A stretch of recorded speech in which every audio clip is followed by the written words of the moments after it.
I wasn't alone in that room, and the worst part is that the thing breathing behind me was impossibly close. My name is Lucas Vieira, 29 years old. IT technician, ordinary life. Get up, work, go home, eat the same frozen meal. Try to sleep, a routine so predictable. Even nightmares avoided me, until the night I installed a new light switch in my bedroom. A simple change, a simple interruption in a dull life. But that interruption opened a door that was never supposed to open. It started subtle. Every time I flipped the switch, the light fought to return. Tic-tac. A darkness that felt alive, thinking, deciding. And when the light came back, something in the room was always wrong. A book moved, drawers slightly open, the mirror angled differently, reflecting a corner I didn't want to say. I tried to ignore it, but fear has a way of growing, like a stain.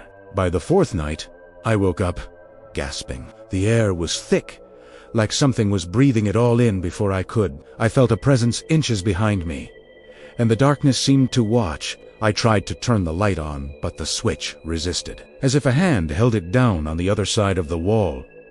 Tick, tack, tick. When the glow finally returned, I saw the stain, a black mark spreading across the ceiling like burnt flesh. It pulsed, moved, breathed. I reached for my phone, the flashlight beam trembling, and the stain opened. A crack, a mouth, a doorway of living darkness. Inside it, eyes blinked awake. Not one pair, dozens, blind, milky, human-like eyes, all staring at me. And then a voice, raspy and layered, whispered, "Come back to us." The bulb flickered once more, and everything went silent. I set up my phone to record overnight. I needed proof, or maybe I needed someone else to believe me. When I checked the footage the next morning, my blood froze. I was sleeping until something slid out of the stain, a tall, skeletal figure dripping with darkness. It leaned over my body, pressed its face against my chest, and breathed me in. Slow, deep, hungry breaths. Its fingers, long as knives, drew invisible symbols on my skin, and every time it touched me, I twitched, moaned, but never woke. The creature tilted its head toward the camera, and its mouth, a torn, vertical slit, stretched and smiled. Terrified, I tracked down the original electrician's address. His sister answered the door, hollow-eyed, exhausted, trembling. When I mentioned the switch, she broke down crying. She handed me a crusted envelope. Inside, a single piece of torn paper.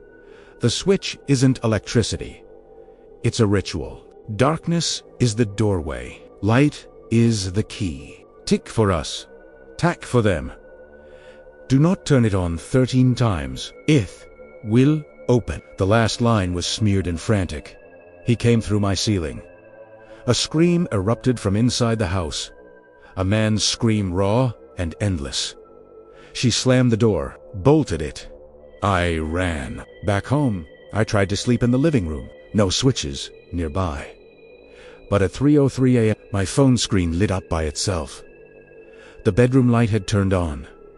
I heard footsteps, dragging, uneven, like bone scraping concrete. It was leaving the ceiling. A voice emerged from the dark hallway, broken and layered with static.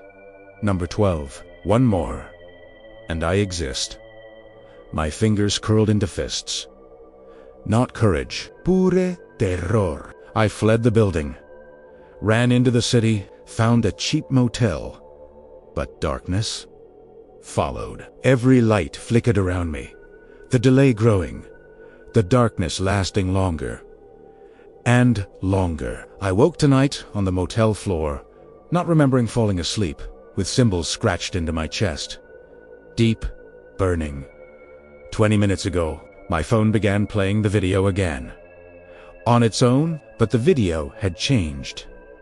Me, asleep on the motel bed. Unbanned May 2. Figures now, the second one whispered in a higher, sickly voice. 13. Then the screen went black. The lights in this room are gone. Shattered. Something is crawling down from the ceiling. Skin like wet ash. Limbs bending wrong. Mouth splitting vertically open. Its eyes. The same ones from the stain, and behind it, the door of darkness yawns wide. Hands, dozens, stretch out from inside, grabbing the walls, stretching reality. I can hear them. They want me inside. Darkness wraps around my ankles. Pulling, tightening, dragging. I claw at the floor, nails snapping. Skin peeling. A voice shrieks from the doorway. We have waited long enough. Lucas, you belong to the dark. If you see a stain foaming on your ceiling, if the light hesitates when you flip the switch, if you hear the breathing behind you, run. Don't stay. Don't sleep. Don't look back. Turning the switch 13 times opens a passage from their world into ours, and once they cross, they will never go back. I don't think I can fight anymore. The darkness is on my face now.